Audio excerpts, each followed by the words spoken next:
बहुत समय पहले की बात है। एक छोटे से गांव में एक बुद्धिमान व्यक्ति रहता था, जिसका नाम राजा राम था।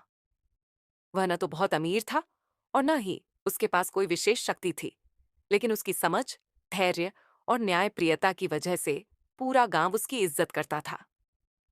जब भी किसी को कोई समस्या होती, लोग उसके पास सलाह लेने आते थे। बातें हमेशा इतनी सटीक होती कि लोग संतुष्ट होकर लौट जाते थे। राजा राम का घर गांव के बीचों बीच था। सुबह सुबह जब लोग अपने खेतों पर जाते थे या बाजार की ओर निकलते थे, तो राजा राम के आंगन में बैठकर उसका हालचाल पूछते थे। वह हर किसी को मुस्कुराकर जवाब देता और अगर किसी के चेहरे पर चिंता दिखती तो उनसे उनकी समस्या पूछता। एक दिन गांव में एक बड़ी समस्या खड़ी हो गई। दो पड़ोसी परिवारों के बीच जमीन को लेकर विवाद हो गया। दोनों का दावा था कि जमीन उनके पुरखों की है। बात इतनी बढ़ गई कि दोनों परिवारों के लोग एक दूसरे से झगड़ने लगे। पहले तो गांव के कुछ बुजुर्गों ने बीच बचाव करने की कोशिश की, लेकिन मामला सुलझने की बजाय और उलझता चला गया। पंचायत बुलाई गई, लेकिन पंचायत भी कोई निर्णय नहीं ले पाई। पंचायत के मुखिया ने सलाह दी, क्यों न इस विवाद को राजा राम के पास ले जाया जाए, वह जरूर कोई हल निकाल सकेगा। सभी ने इस सुझाव को मान लिया और राजा राम के पास जाने का निश्चय किया। अगले दिन दोनों परिवार, पंचायत के मुखिया और गांव के अन्य लोग राजा राम के घर पहुंचे। वहां पहुंचकर दोनों पक्षों ने अपनी अपनी बात रखनी शुरू कर दी। हर कोई अपनी बात को सही साबित करने में लगा हुआ था। राजा राम ने धैर्यपूर्वक सबकी बातें सुनी। वह न किसी पक्ष का पक्षधर था, न ही किसी के खिलाफ। जब दोनों पक्ष अपनी अपनी दलीलें दे चुके, तो राजा राम ने थोड़ा रुककर कहा, तुम लोगों की बातों से साफ है कि इस समस्या का हल जल्द नहीं निकल सकता, लेकिन मुझे एक तरीका पता है जिससे हम सही और गलत का पता लगा सकते हैं। राजा राम ने आगे कहा, पहले मैं तुम सभी को एक कहानी सुनाता हूं। ये कहानी शायद तुम्हारी समस्या का समाधान दे सके। सभी लोग चुप होकर सुनने लगे। राजा राम ने कहानी शुरू की। बहुत समय पहले एक राजा के दरबार में दो महिलाएं आईं। वे दोनों एक बच्चे पर अपना दावा कर रही थीं। दोनों का कहना था कि बच्चा उनका है। राजा ने दोनों की बातें सुनी, लेकिन दोनों ही अपने दावे पर अड़ी रहीं। तब राजा ने एक उपाय सोचा।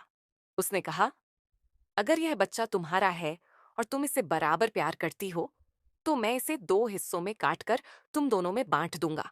पहली महिला ने तुरंत मना कर दिया। उसने कहा, महाराज, कृपया बच्चे को मत काटिए। इसे दूसरी महिला को दे दीजिए, लेकिन बच्चे को कोई नुकसान न हो। दूसरी महिला ने इस बात पर कोई विरोध नहीं किया। राजा ने तुरंत समझ लिया कि पहली महिला ही बच्चे की असली मां है। उसने बच्चा पहली महिला को सौंप दिया। राजा राम ने कहानी खत्म की और सभी से पूछा, अब तुम बताओ, इस कहानी में सच्चाई कैसे सामने आई? सभी लोग सोचने लगे। कुछ ने कहा कि असली मां ने बच्चे की भलाई के बारे में सोचा। कुछ ने कहा कि राजा की बुद्धिमानी ने सच्चाई उजागर की। राजा राम ने कहा, ठीक वैसे ही हमें तुम्हारी समस्या का हल भी सोच समझकर निकालना होगा। जमीन को लेकर जो झगड़ा है, उसमें असली हकदार वही है जो दूसरों की भलाई के लिए अपनी मांग छोड़ने को तैयार है। राजा राम ने दोनों परिवारों से कहा, अब मैं तुमसे एक सवाल पूछता हूं। अगर इस जमीन को गांव के मंदिर या स्कूल के लिए दे दिया जाए, तो क्या तुम दोनों इसके लिए तैयार हो?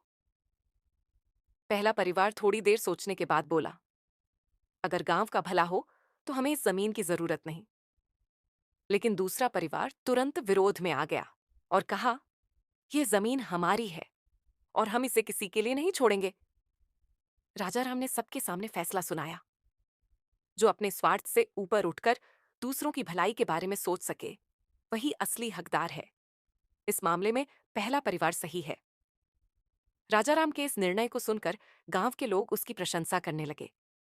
दूसरा परिवार भी कुछ देर बाद अपनी गलती समझ गया और राजी हो गया। इस घटना के बाद राजा राम की बुद्धिमानी और भी प्रसिद्ध हो गई। लोग उसकी सलाह को बहुत महत्व देने लगे। इस कहानी से हमें यह शिक्षा मिलती है कि हर समस्या का समाधान धैर्य और समझदारी से किया जा सकता है। सही निर्णय वही है जो न केवल न्यायपूर्ण हो, बल्कि सभी के भले के लिए हो।